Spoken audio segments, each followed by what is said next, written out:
Oi, pessoal. Meu nome é Tayana, eu sou professora de ciências e hoje nós vamos trabalhar um pouquinho com o tema das células. Eu costumo falar que as células, elas são as unidades vivas dos seres vivos. Então, tudo que um ser vivo executa em um tamanho macroscópico, respiração, excreção, movimento, a célula executa em um tamanho microscópico, tá? Eh, então a gente fala que a célula, ela é um elemento que forma a estrutura e dá funcionalidade aos organismos vivos. A célula, ela é a menor unidade estrutural e funcional dos seres vivos e elas podem ser classificadas de diversas formas. Eu coloquei aqui algumas delas, como por exemplo, presença de um núcleo definido, tipo de organismo, quanto ao número de células que esse organismo possui ou a capacidade de diferenciação. Quando nós classificamos o organismo quanto ao núcleo, né, a presença desse núcleo, nós falamos que o núcleo ele pode estar individualizado ou disperso. Os seres que são mais simples, como é o caso das bactérias e de alguns protozoários, esse núcleo contendo o material genético, que é o DNA, por exemplo, né, ou RNA, no caso de algumas bactérias, ele está disperso no citoplasma. Então, nós falamos que esses seres, eles possuem células procarióticas, porque o núcleo está disperso no citoplasma. Citoplasma é uma matéria líquida que tem dentro das células, tá? Então, todo ser simples, geralmente ele possui uma célula procariótica e o núcleo ele está disperso no citoplasma. Já nos seres um pouco mais complexos, nós chamamos de seres complexos aqueles que possuem órgãos especializados, organelas especializadas ou tecidos especializados, enfim, né? Eles têm mais estruturas especializadas do que os organismos simples. Então, nós falamos que as células deles são células eucarióticas, onde o núcleo ele está envolvido por uma membrana nuclear, que pode receber também o nome de carioteca, tá? Então, o material genético ele está preso, né, envolvido por essa membrana, tá? É o caso, por exemplo, de plantas, de animais, né, mamíferos, aves, peixes, enfim, tá? Então, as células, quanto à presença de núcleo, elas podem ser ou procarióticas, material do núcleo disperso no citoplasma, ou eucarióticas, material do núcleo envolto por uma membrana nuclear. Aqui nós temos um exemplo de cada uma. Na célula procariótica, que nós temos a célula de um protozoário, né? O núcleo, que é esse de roxinho, ele tá aqui, ó, misturado com o citoplasma, tá? Então a gente não vê ele envolvido por nenhuma membrana. E nós também não vemos organelas aqui dentro, certo? Aqui do lado, nós temos uma célula eucariótica, aonde eu consigo ver o núcleo, que é essa parte rosada aqui, envolto por uma membrana. Esse amarelinho aqui é o nucleolo, tá, gente? Então, o núcleo, ele tá nessa parte rosadinha. E a gente consegue ver bem nitidamente as organelas da célula eucariótica. Conseguimos ver também o citoplasma aqui em azul.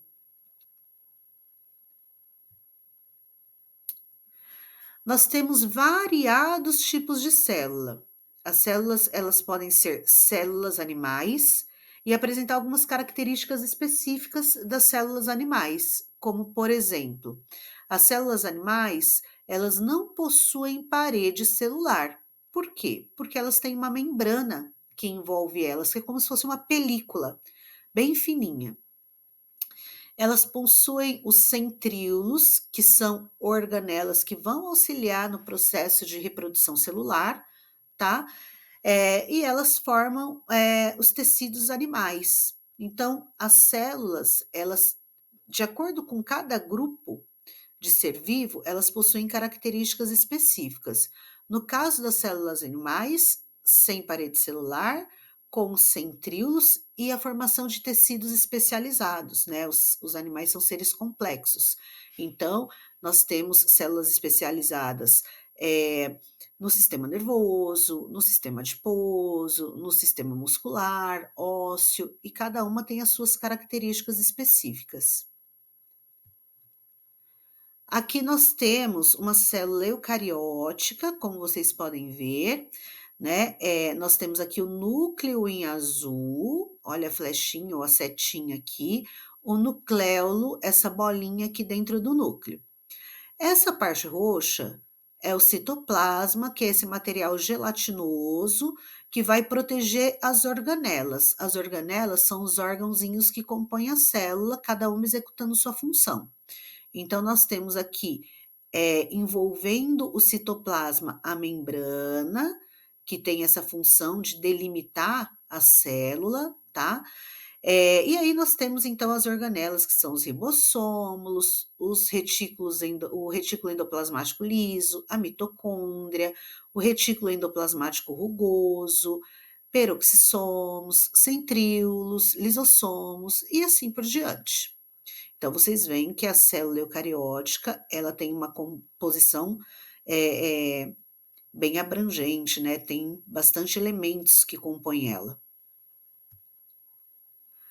As células vegetais, elas vão apresentar uma outra característica, como por exemplo, possuir parede celular de celulose, que é uma fibra, elas têm o cloroplastos, que realizam a fotossíntese, né? Eles têm um pigmento verde que auxilia na realização da fotossíntese, e elas possuem grandes vacúolos, que são espaços contendo líquidos, por exemplo, que vão auxiliar no processo de digestão celular, controle de acidez dessa célula, né? Então, os vacúolos, eles muitas vezes atuam como reguladores, dentro da célula vegetal.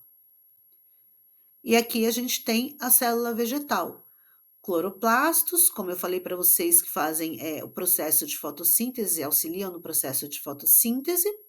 A gente tem a parede celular, que vai delimitar a célula, com uma função muito semelhante à membrana celular.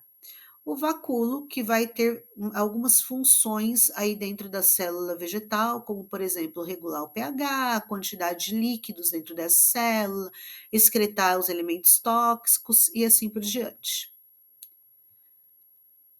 Depois nós temos as células fúngicas. Essas células, elas também apresentam parede celular, o que é semelhante com as células vegetais, mas lá na célula vegetal nós temos celulose. Aqui nós temos uma parede celular feita de quitina. Os fungos, eles não têm cloroplastos, ou seja, eles não fazem fotossíntese. Então os fungos, eles têm uma composição própria, geralmente nós vamos encontrar eles, fazendo processo de decomposição, como é o caso dos fungos dos pães, da laranja, do azulejo, né. Eles podem ter a aparência, a gente costuma chamar eles também de mofo, né, eles podem ter uma aparência, de algodão, por exemplo, né, ou só uma mancha, de uma cor esverdeada, de uma cor escura, tá? E eles não produzem o próprio alimento. Por isso que eles atuam na decomposição, porque nesse processo é onde eles obtêm o alimento deles, tá? Depois nós temos as células dos protozoários, né? Nesse grupo aqui, nós temos diversos formatos de células. Então, aqui, a gente pode ter uma célula muito parecida com o animal, onde a gente encontra aqui, como nesse número 3, uma cauda, duas caudas ou três caudas, né? Ou muito parecido com as plantas, é o caso das algas, tá, gente? Então, as algas, elas são protozoários.